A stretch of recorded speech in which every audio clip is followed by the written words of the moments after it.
The bus was late again. David pulled his jacket tighter against the cold November wind and checked his watch. 8:15. His daughter Lily would be waiting for him at his mother's house, probably already in her pajamas, asking when Daddy would come home. The construction site had kept him 2 hours overtime. His hands still ached from mixing concrete all day, and a thin layer of dust covered his work boots. But that was life now. Ever since Rachel died, every day felt like a marathon he had to run alone. Bills didn't pay themselves, and Lily needed new shoes for school. There was always something. David rubbed his tired eyes and looked down the empty street, hoping to see the bus headlights in the distance. That's when he noticed her. A young woman sat in a wheelchair near the other end of the bus shelter. She looked maybe mid-20s, wrapped in a thin sweater that clearly wasn't enough for this weather. Her long, dark hair whipped around her face in the wind, and even from where he stood, David could see her shivering. What caught his attention most was her expression. She wasn't just cold. She looked scared and frustrated, staring down at her wheelchair with the kind of helpless anger David recognized. He'd worn that same look plenty of times in the past 2 years. He walked over slowly, not wanting to startle her. "Hey, you okay?" The woman looked up and David saw her eyes were red. She'd been crying. Her hands gripped the wheelchair's joystick controller, but nothing happened when she moved it. "It died," she said, her voice shaky. "The battery just completely died and I can't get it to move at all." David crouched down to her eye level, something he'd learned from talking to Lily. People appreciated it when you met them where they were. "How long have you been stuck here?" "Over an hour." She wiped at her face quickly, embarrassed. "My phone died too." "I'm so stupid. I knew the battery was getting low, but I thought I had enough charge to make it home." "You're not stupid," David said firmly. "Stuff happens. Believe me, I know about days when everything goes wrong at once." She let out a bitter laugh. That's an understatement. The wind picked up again and David saw her whole body shake. Without thinking twice, he pulled off his work jacket. It was old and probably smelled like sawdust, but it was warm. "Here, take this." "No, I can't." She started to protest. "You're freezing. I've got another layer underneath, please." He draped it over her shoulders before she could argue anymore. The woman pulled the jacket around herself, and David could see the relief on her face as the warmth hit her. "Thank you. You really didn't have to do that. I'm David, by the way." "Katie." She managed a small smile. "Katie Rodriguez. Nice to meet you, Katie. Now let's figure out how to get you home." David pulled out his phone. "Do you have someone I can call for you?" Katie hesitated. "My mom works nights. My roommate's out of town. I already tried calling the wheelchair repair service before my phone died, but they said they couldn't send anyone until morning." "What about a regular cab? Or an Uber? Most of them aren't wheelchair accessible, and the ones that are cost a fortune. I barely have enough for groceries this week."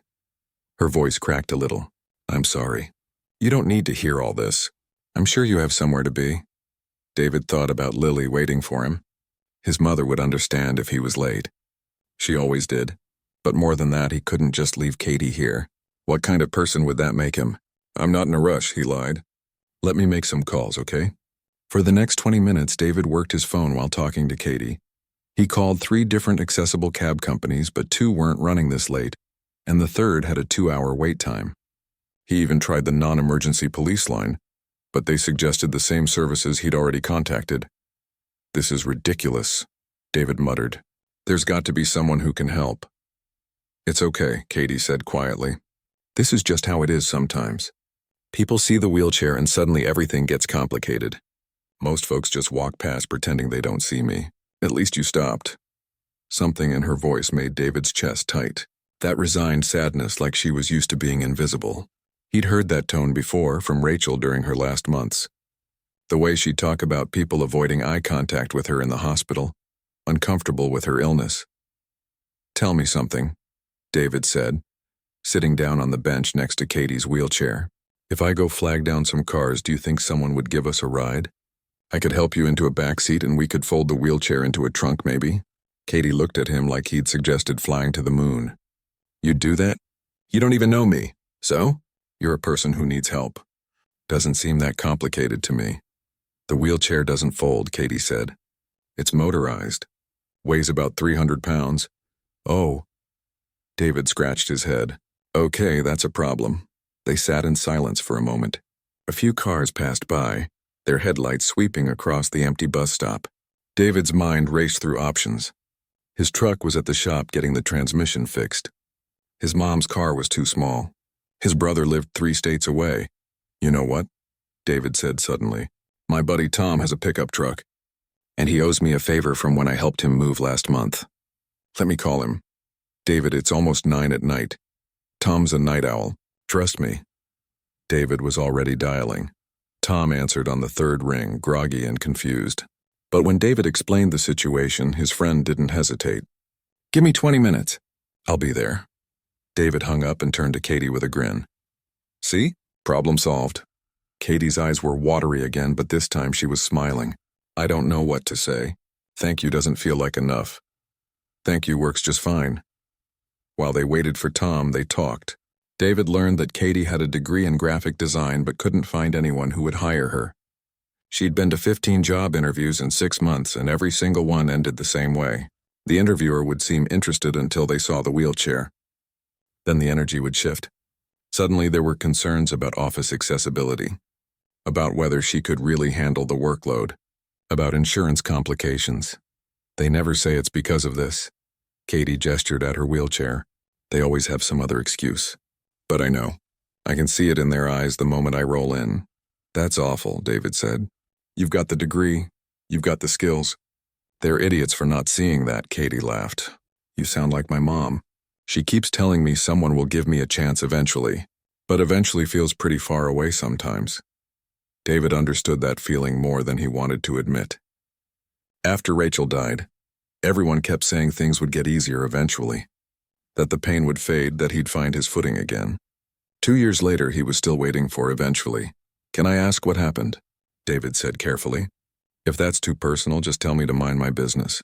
Katie took a deep breath. Car accident. 3 years ago, drunk driver ran a red light and hit me head on. I was 22, about to graduate college, had my whole life planned out. Then everything changed in about 5 seconds. I'm sorry. Me too. Katie pulled his jacket tighter. Some days are better than others. Today was definitely not one of the better ones. I get that. David paused. My wife died 2 years ago. Cancer. I've got a 9-year-old daughter who still asks when mommy's coming home. God, David, that's heartbreaking. Yeah, but we keep going, you know? What else can you do? They sat together in companionable silence. 2 people who understood that life sometimes knocked you flat on your back, and the only choice was to figure out how to keep moving forward. Tom's pickup truck rumbled up to the bus stop right on time. He was exactly as David had described him. A big guy with a bigger heart, already jumping out to help before David could make introductions. Together, they figured out how to safely load Katie and her wheelchair into the truck bed. Tom had some moving blankets and straps, and they secured everything carefully. Katie gave them her address, a small apartment complex about 15 minutes away. When they finally got her home and unloaded, Katie looked at both men with genuine gratitude. You two are amazing. Seriously, most people would have just walked away. Most people are missing out then, Tom said with a shrug. You seem pretty cool. David handed Katie his phone number scrawled on a receipt from his pocket. Call me when you need to get your wheelchair fixed tomorrow. I'll give you a ride to the repair shop. Katie stared at the number. You really mean that? I really mean that. As David and Tom drove away, Tom glanced at his friend. You're a good guy, you know that? David shook his head. I just did what anyone should do. But most people don't, Tom pointed out. That's what makes the difference. David thought about Katie's words about feeling invisible, about how many people had probably walked past her that night without stopping. He thought about his own struggles and how sometimes a single act of kindness from a stranger had been the thing that kept him going. Maybe Tom was right. Maybe just showing up mattered more than he realized. David kept his promise. The next morning, even though he had to rearrange his work schedule, he picked up Katie and drove her to the wheelchair repair shop. She'd been worried about the cost, but the repair ended up being covered under warranty. While they waited, they grabbed coffee at a small cafe next door. That coffee turned into an hour of conversation that neither of them expected. Katie told stories about her college days back when she could walk. She talked about her dreams of working for a big design firm, creating brands that people would recognize. David shared memories of Rachel, the good ones this time, not just the sad ending. He told Katie about how Rachel used to sing off-key while cooking dinner, and how much Lily looked like her mother. "You should meet Lily sometime," David said without really thinking about it. "She's been asking about you." Katie looked surprised. "She has?" "Yeah. I told her about helping you, and now she wants to know if the nice lady from the bus stop is okay. My kid's got a big heart. She gets it from her dad, I think." David felt his face warm. He wasn't used to compliments like that. "So would you want to? Grab coffee with me and Lily sometime?" "No pressure, I just thought—" "I'd love that," Katie interrupted, smiling. "Really, I'd love that." They exchanged phone numbers properly this time, not on crumpled receipts.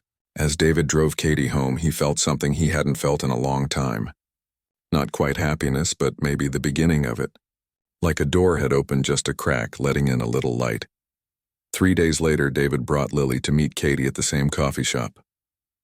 His daughter had insisted on wearing her favorite purple dress and had picked flowers from their neighbor's garden without asking. David had to apologize and promised to replace them later. Lily walked right up to Katie's wheelchair without any hesitation. "Hi, I'm Lily. Daddy said your chair's electric and you can make it go fast. Can I see?" David started to tell his daughter to slow down, but Katie was already laughing. "You want to see it go fast?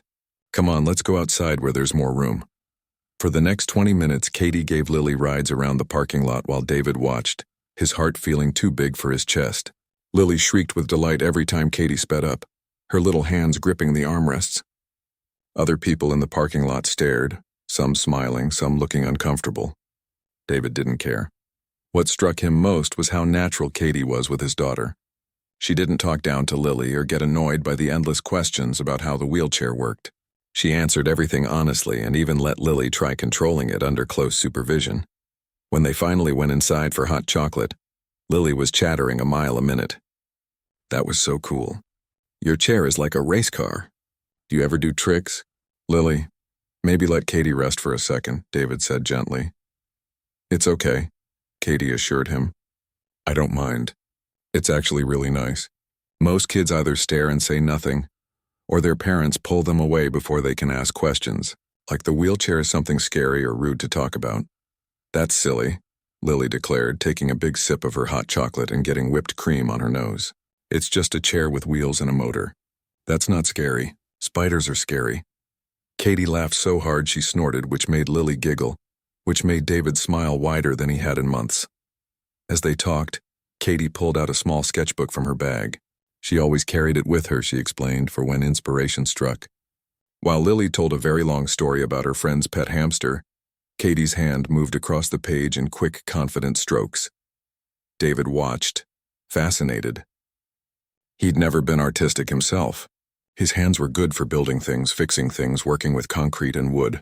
But watching Katie create something from nothing, just lines and shading that somehow became a picture, that seemed like magic. "What are you drawing?" Lily asked, trying to peek. Katie turned the sketchbook around. She'd drawn Lily, her face bright with joy, sitting in the wheelchair. The sketch captured something David had seen but couldn't have put into words. The pure happiness of a child finding wonder in something new. "That's me," Lily gasped. "I look like a superhero." "That's because you are one," Katie said simply. Lily beamed and looked at her father. "Daddy, can we hang this in my room? If Katie doesn't mind giving it to us." Katie carefully tore the page out and handed it to Lily. "It's yours," a gift from one superhero to another. As they left the coffee shop that afternoon, Lily held Katie's drawing like it was made of gold. She was already planning exactly where it would go on her wall, right next to the picture of her mom.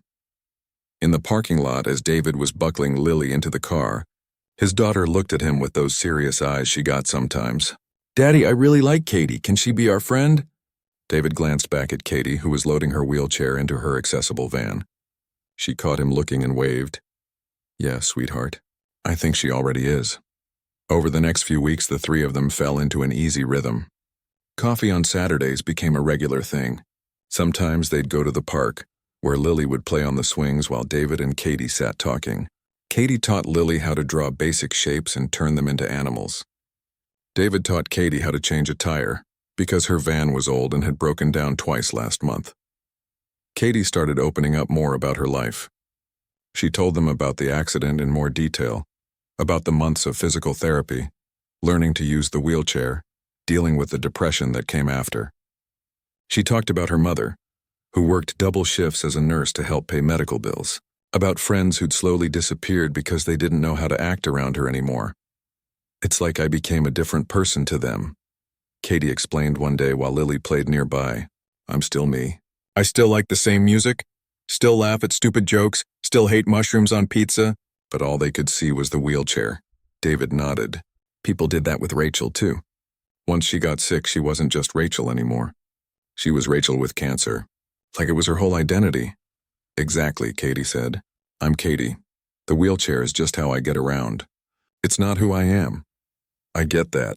And for what it's worth, I think you're pretty amazing, wheelchair or not. Katie smiled, but there was sadness in it.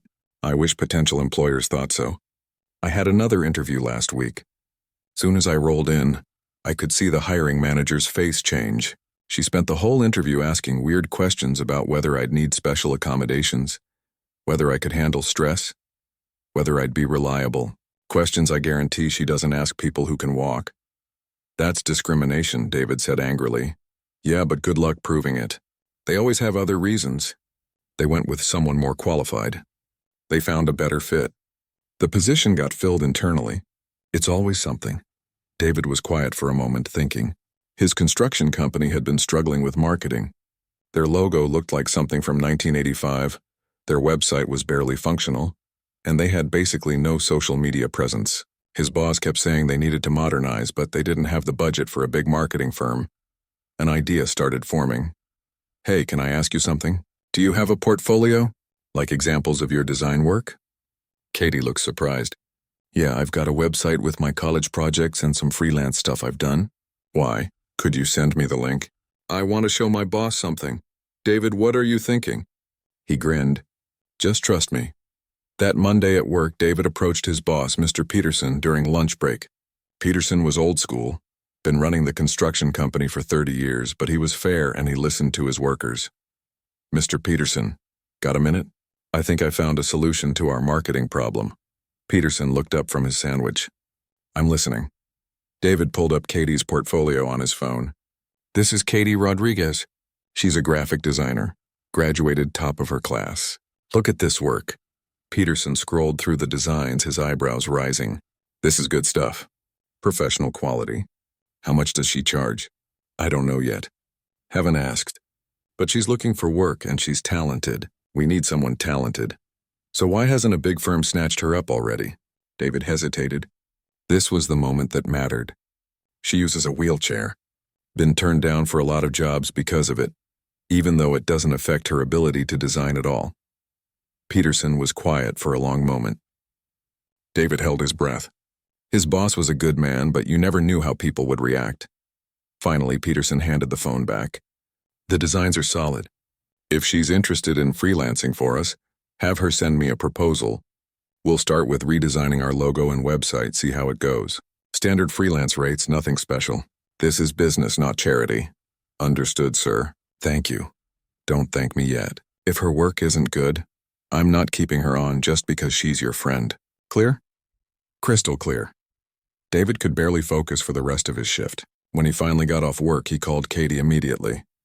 Hey, are you busy right now? Just finishing dinner. What's up? You sound excited.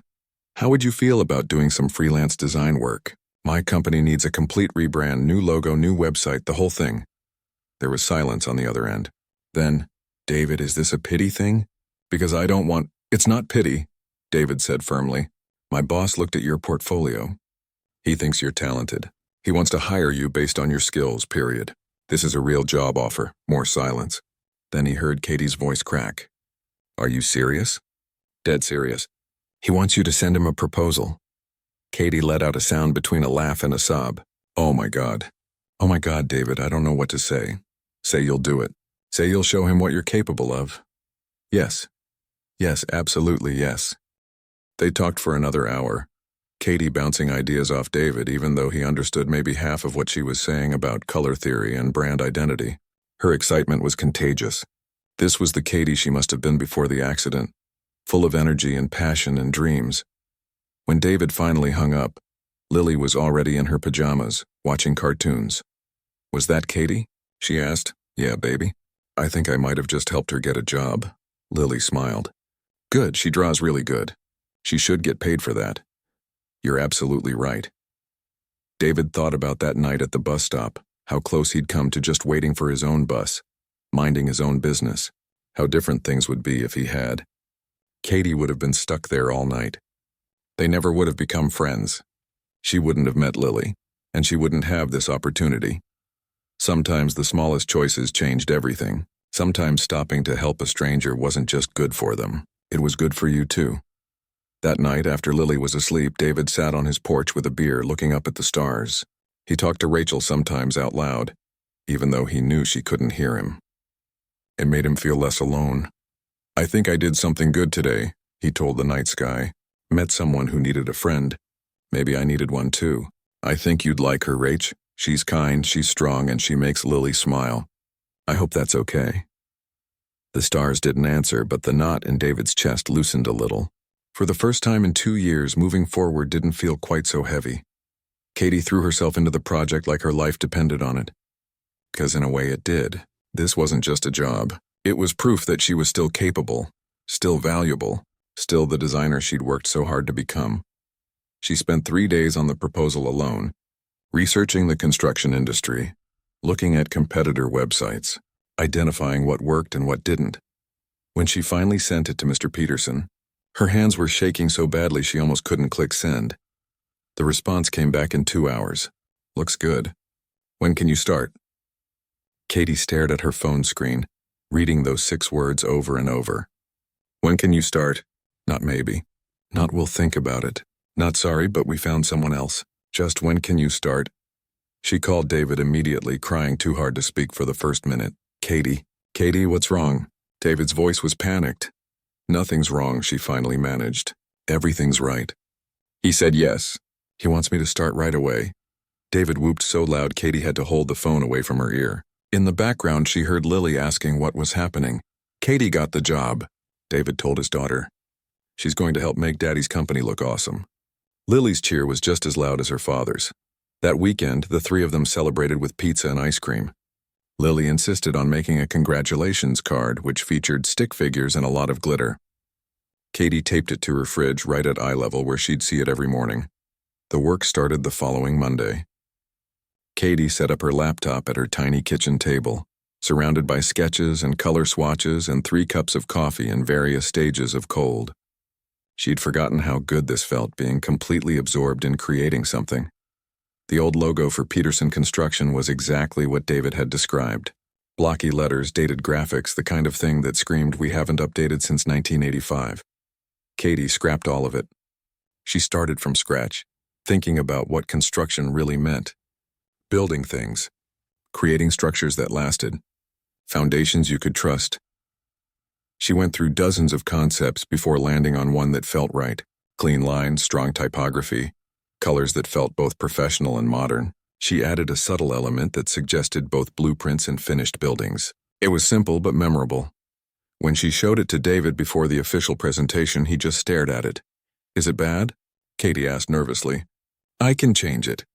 I've got other versions. It's perfect," David said quietly. "Katie, this is really, really good. You think Mr. Peterson will like it?" "He's going to love it." David was right. Mr. Peterson approved the logo immediately and asked Katie to move forward with the website redesign. Then he asked if she'd be interested in handling their social media too. Then could she design new business cards? What about vehicle wraps for the company trucks? One project became 5, became 10. Katie was working more hours than she had in years, but she didn't care. Every morning she woke up with purpose. Every evening she went to bed tired but satisfied. This was what she'd been missing. The money helped too. Real steady income for the first time since the accident. She could pay her rent on time, buy groceries without counting every dollar, get her wheelchair's worn tires replaced. Small things that felt massive. But the best part was something Katie hadn't expected. Working with Peterson Construction meant being around the crew, including David. He'd stop by her apartment sometimes after work to discuss project details, which usually turned into him staying for dinner. Lily came along often, setting up her homework at Katie's table while the adults talked. Katie's small apartment started feeling less lonely. There were drawings from Lily stuck to her fridge, a spare jacket of David's hanging by the door because he kept forgetting it. A routine that felt almost like family. One evening, about 2 months into the project, David showed up looking troubled. Lily wasn't with him and he was quieter than usual. "Everything okay?" Katie asked, handing him a beer from her fridge. David sat down heavily on her couch. "Rachel's parents came by today." Katie had heard about them. David rarely talked about his in-laws, but she'd picked up that the relationship was complicated. They'd never really approved of David, thought their daughter had married beneath her. After Rachel died, they'd tried to argue for custody of Lily, claiming David couldn't raise her properly on his own. What did they want? "They want to take Lily for the whole summer. 3 months. Said I'm too busy with work to properly care for her, that she needs female influence, that I'm being selfish keeping her from them." "That's ridiculous. You're an amazing father. Am I, though?" David rubbed his face. "I work long hours. My mom watches Lily more than I do. Maybe they're right. Maybe she'd be better off." "Stop," Katie said firmly. "David, look at me. You are not a bad father. Lily is happy, she's healthy, she's loved. She talks about you constantly. Do you know what she told me last week? She said her daddy is her hero because he never gives up, no matter how hard things get." David's eyes got shiny. "She said that?" "She did. And she's right. You've been raising that little girl alone for 2 years while working full-time. You make time for her every single day. You show up to every school event. You braid her hair even though you're terrible at it." That got a small laugh. "I am pretty bad at braiding. The point is you try. You're there. That's what matters. Don't let them make you doubt yourself." David was quiet for a long moment. "They said something else too. They saw you with Lily at the park last week. They implied that it was inappropriate, me letting Lily spend time with someone like you." Katie felt like she'd been slapped. "Someone like me." "They didn't mean it how it sounded." "Yes, they did." Katie's voice was flat. "They meant someone in a wheelchair. Someone broken. Someone who might be a bad influence on their precious granddaughter." "Katie, it's fine. I'm used to it." But her hands were shaking and she wasn't fine at all. David moved from the couch to kneel in front of her wheelchair, taking her hands in his. "Listen to me. What they think doesn't matter. You're not broken. You're one of the strongest people I've ever met, and Lily is lucky to have you in her life. I'm lucky to have you in my life." "David," I told them exactly that. I told them that you're our friend, that you're important to us, and if they can't respect that, they can leave. I'm not letting them dictate who we spend time with. I'm not letting them make you feel less than. Never." Katie couldn't stop the tears. For 3 years, she'd dealt with people's assumptions, their discomfort, their barely concealed pity. She'd developed thick skin because she had to. But having someone defend her, choose her, stand up for her without hesitation, that broke through all her walls. David pulled her into a hug, and Katie let herself cry into his shoulder. All the frustration and hurt she'd been carrying, all the times she'd smiled and pretended it didn't sting when people treated her like she was less capable, less worthy, less human, it poured out. "I'm sorry," she said when she could finally speak. "I don't usually fall apart like this. You're allowed to fall apart sometimes. That's what friends are for. Friends." Katie realized that's what they'd become, really truly become. Not just friendly acquaintances or professional connections, real friends who showed up for each other. "Thank you," she said, "for standing up for me, for believing in me, for seeing me as a person instead of just a wheelchair. That's not hard to do. You make it pretty easy to see who you really are." They ordered Chinese food that night and talked for hours. David told her more about Rachel, the whole story this time. How they'd met in college, gotten married young, struggled with money but been happy anyway. How her cancer diagnosis had come out of nowhere, aggressive and fast-moving. How he'd tried to be strong for her and for Lily, but inside he was terrified. "Some days I still can't believe she's gone," David admitted. "I'll see something funny and think I need to tell Rachel, and then I remember. The grief isn't as sharp as it was, but it's always there." "It probably always will be," Katie said gently. "But that's not a bad thing. It means she mattered. She left a mark on your life that won't fade." "Yeah. David smiled sadly. She did. Katie shared her own story more fully, too. The night of the accident. How one moment she was driving home from a party, singing along to the radio, and the next moment there were headlights in the wrong lane and the sound of metal crunching. Waking up in the hospital being told she'd never walk again. The dark months that followed when she wasn't sure she wanted to keep living. My mom saved me, Katie said. She wouldn't let me give up. Every day she'd come to the hospital or my apartment and just sit with me. Some days we'd talk. Some days we'd just watch TV, but she was always there. She made me remember that life was still worth living even if it looked different than I'd planned. She sounds amazing. She is. I need to call her more. She worries. As the evening wore on, Lily called to say goodnight from Grandma's house. David put her on speaker and she chattered about her day before asking if Katie was there. "I'm here, sweetheart," Katie said. "Daddy, is Katie eating dinner with you?" "She is." "Good, she needs someone to make sure she eats. She forgets sometimes when she's working." David and Katie looked at each other and laughed. The kid wasn't wrong.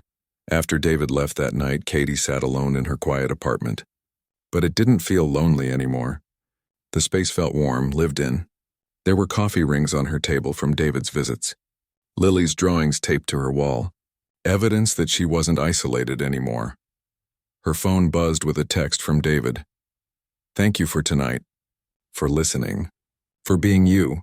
We're really glad you're in our lives," Katie typed back. "Me too. More than you know."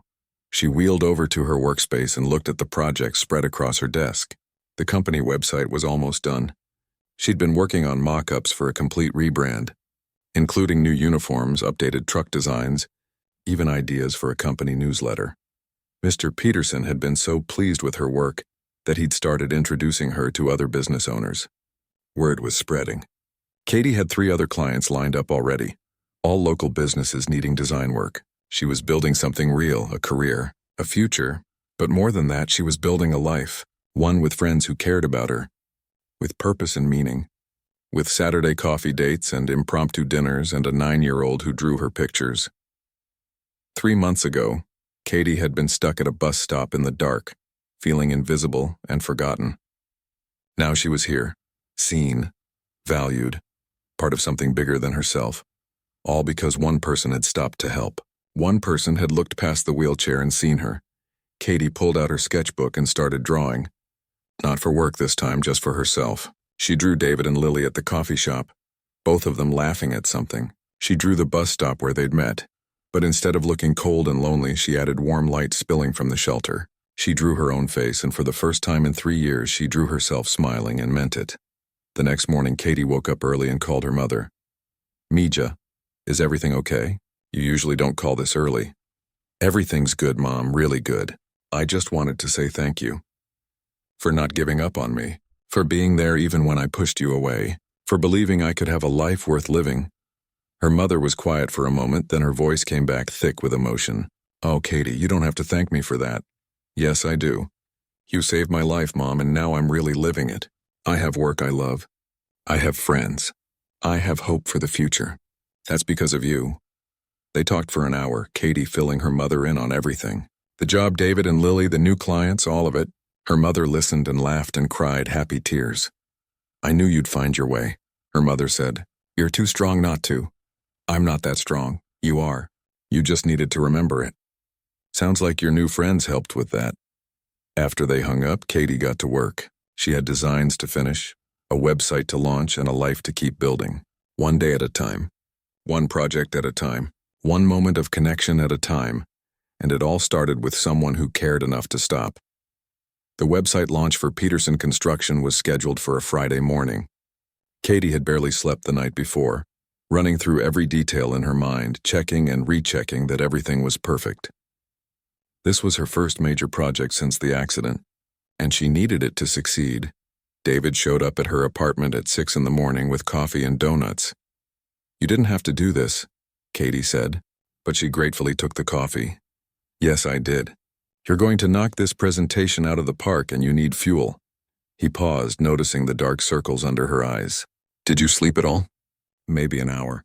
I kept thinking of things that could go wrong." "Katie, I've seen the website. It's incredible. Stop worrying." But Katie couldn't stop. This mattered too much. At 9 o'clock, she wheeled into the Peterson construction office for the presentation. The conference room was full, not just Mr. Peterson, but several of his senior staff and a few major clients he'd invited. Katie's hands shook as she opened her laptop. This was it. Everything she'd worked for, everything she'd hoped to prove about herself came down to the next 30 minutes. She started the presentation. At first, her voice wavered, but as she got into the material, her confidence grew. She showed them the before and after, the old website versus the new one. She walked them through the user experience, the mobile optimization, the integration with social media.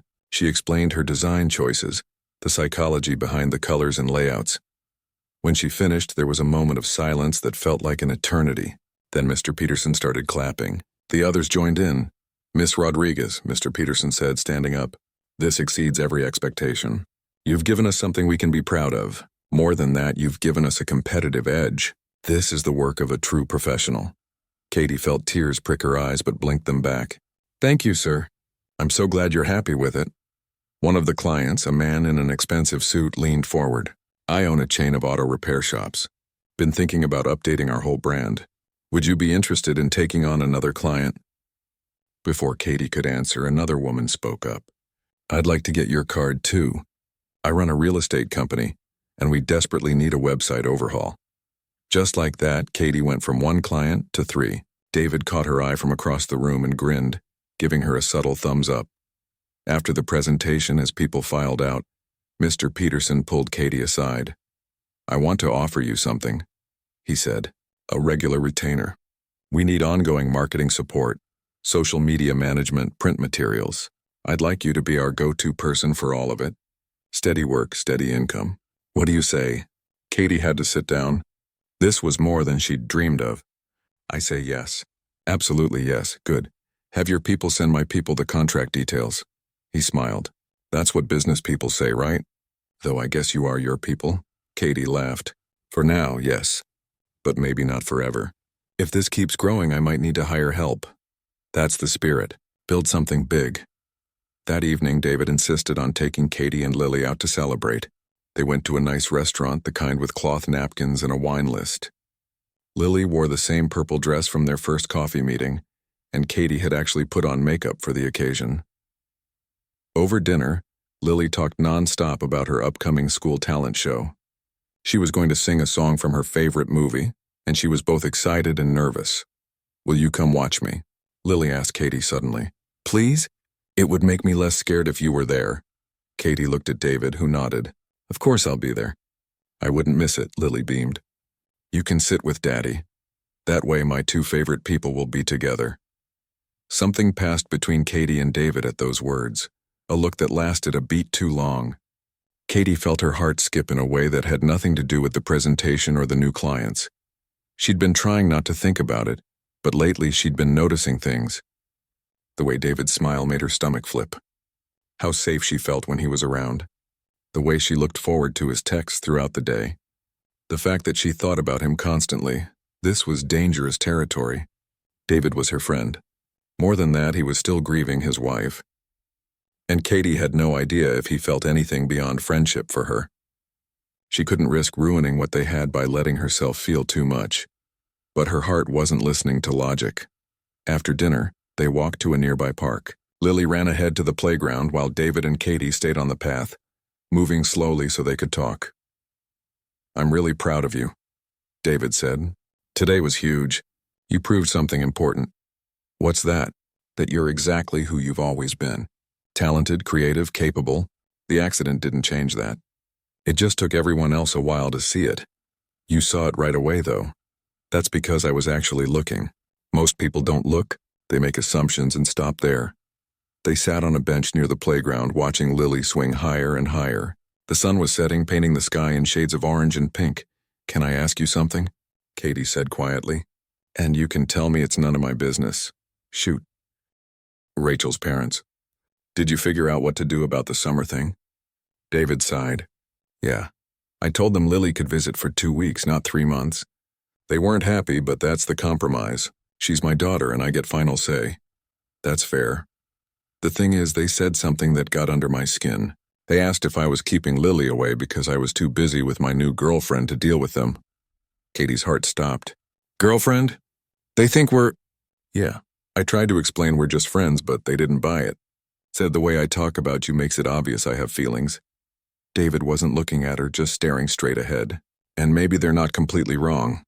The world seemed to slow down. Katie couldn't breathe. What do you mean? David finally turned to face her. I mean, I've been trying to figure out what this is between us. At first I thought we were just friends, and we are. But it's more than that too, isn't it? Or am I reading this wrong? You're not reading it wrong, Katie whispered. I don't want to mess this up, David said. You and Lily, you're so good together. If I'm wrong about this, if you don't feel the same way, I don't want to make things awkward. I don't want to lose you. Katie reached for his hand. You're not wrong. I've been trying not to think about it because I was scared. But yeah, David, I have feelings for you too. David's face broke into a smile so genuine it made Katie's heart ache. Yeah? Yeah, have for a while now. Why didn't you say anything? Because you're still grieving Rachel. Because we have this great friendship and I didn't want to push for more if you weren't ready. Because I was terrified you'd reject me. Katie, I could never reject you. You're amazing. I'm in a wheelchair. That's a lot to take on. Your in-laws already made that clear. David's expression hardened. I don't care what they think. The wheelchair isn't who you are, Katie. It's just how you get around, remember? You said that yourself. And anyone who can't see past it isn't worth your time, including my late wife's parents. But it does complicate things. Dating someone in a wheelchair isn't like dating someone who can walk. There are accessibility issues, medical stuff, people staring. Stop, David interrupted gently. I know there will be challenges, but name me one relationship that doesn't have challenges. When Rachel got sick, it was hard. Really hard. But I didn't love her less because of it. I just loved her through it. That's what you do when you care about someone. Katie felt tears sliding down her cheeks. I'm scared. What if this doesn't work? What if we try and it ruins everything? What if we don't try and spend the rest of our lives wondering what if? David squeezed her hand. I'm not saying we need to rush into anything. We can take it slow. But I need you to know how I feel.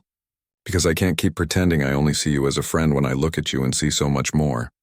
What do you see? Someone who's been through hell and came out stronger. Someone who makes my daughter laugh. Someone who listens when I talk about Rachel without getting jealous or uncomfortable. Someone who challenges me to be better. Someone beautiful and talented and kind. Someone I want in my life in whatever way you'll let me. Katie couldn't speak. She just pulled David into a hug, holding on tight. Daddy. Katie, look how high I'm swinging. Lily's voice called from the playground. They broke apart, both wiping their eyes and laughing. We should probably talk to Lily about this, Katie said, before we figure out what comes next. Agreed. But for the record, I'm hoping what comes next is more of us. Together. Me too. They told Lily that night after tucking her into bed. David sat on one side, Katie's wheelchair positioned on the other, and Lily looked between them suspiciously.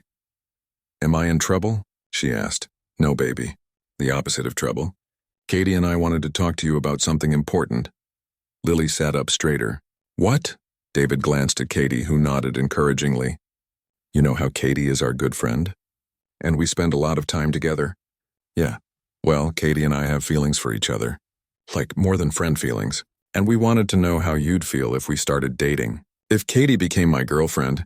Lily's eyes went wide. Then she broke into the biggest smile Katie had ever seen. Really? You're going to be boyfriend and girlfriend? If that's okay with you, Katie said. We wouldn't do it if it made you uncomfortable. Are you kidding? This is the best news ever. Lily threw her arms around Katie's neck. Does this mean you'll come over more? Can we have sleepovers? Will you teach me more drawing stuff? David laughed. I think that's a yes. Lily pulled back and looked at Katie seriously. You make Daddy happy. He smiles more when you're around. I like when he smiles. Katie's throat tightened. He makes me happy too. And so do you, kiddo. Can I tell my friends at school that my dad has a girlfriend who's really cool and can draw amazing pictures and has a super fast wheelchair?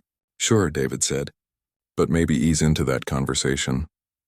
After Lily fell asleep, chattering excitedly until the last second, David walked Katie to her van. That went well, he said. Better than well. She's an amazing kid. She gets that from her mom. But I think you're good for her too. She's been happier these past few months. We both have. They stood in the driveway, neither wanting to say goodnight, so what now? Katie asked. Now we take it one day at a time. No pressure, no rush. We figure it out together. And maybe, if you're free tomorrow, I take you on an actual date. Just the two of us. I'd like that. David leaned down slowly, giving Katie time to pull away if she wanted. She didn't. Their first kiss was soft and tentative and perfect. When they broke apart, David was grinning. I've wanted to do that for weeks. Just weeks? I've wanted to do that since the second coffee date. Really? Really? You had sawdust in your hair and you were telling this story about Lily learning to ride a bike. And you were so animated and proud. And I thought, oh no. I'm falling for this man. David kissed her again. For the record, I'm falling too. Have been for a while. Just took me some time to admit it. That night, Katie couldn't stop smiling. Her business was taking off. She had real friends, and now she had David, someone who saw all of her and wanted to stick around anyway. Life had a funny way of surprising you. Sometimes the worst moments led to the best things. Sometimes getting stuck at a bus stop changed everything. Sometimes falling apart was the beginning of falling together. Katie looked at the congratulations card Lily had made, still hanging on her fridge. The stick figures and glitter seemed to sparkle in the kitchen light. She was building a life worth living. Not the life she'd planned before the accident, but something different. Something better, maybe. Something real. And it all started because someone stopped to help. Because kindness mattered. Because David had seen a person who needed help and decided that was enough reason to care. Now Katie was determined to pass that forward. To be the person who stopped. Who helped. Who saw others the way David had seen her. One act of kindness had rippled outward, changing everything. And the ripples were still spreading, touching more lives, creating more connections, building more hope. That's how you change the world, Katie thought. Not all at once. Not with grand gestures. But one small kindness at a time. One person choosing to care. One moment of connection that bloomed into something beautiful.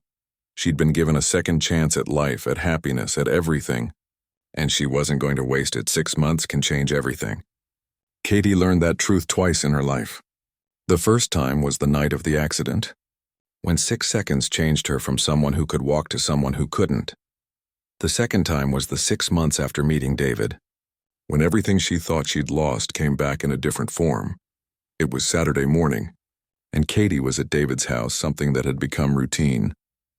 She'd practically moved in over the past few weeks, though she still kept her apartment. Baby steps, they'd agreed. No need to rush. Lily was at the kitchen table working on her homework with unusual focus. Katie was helping David make breakfast, which mostly meant she supervised while he did the actual cooking. He'd learned she was terrible in the kitchen, burning even simple things like toast. Pancakes are ready, David announced, flipping the last one onto a plate. Who wants chocolate chips on theirs? Me, Lily shouted, then immediately returned to her worksheet. Katie watched them, this little family that had somehow become hers too. It still felt surreal sometimes. Her business was thriving. She had 5 regular clients now and had to turn down work because she was so busy. She'd even hired an assistant, a recent graduate who reminded Katie of herself before the accident, all enthusiasm and raw talent. But the professional success, as amazing as it was, paled compared to this. Sitting in David's kitchen on a Saturday morning, helping make breakfast, listening to Lily chatter about her week, being part of something bigger than herself, her phone buzzed. A text from her mother. Dinner tomorrow? I want to hear all about your new projects, and about that boyfriend of yours. You sound happy, mija. I can hear it in your voice, Katie smiled and texted back. Dinner sounds perfect. And yes, I'm happy. Really happy. What's that smile about? David asked, setting a plate of pancakes in front of her. Just my mom. She wants to have dinner tomorrow. That's good. I like your mom. She raised someone pretty special. Smooth talker.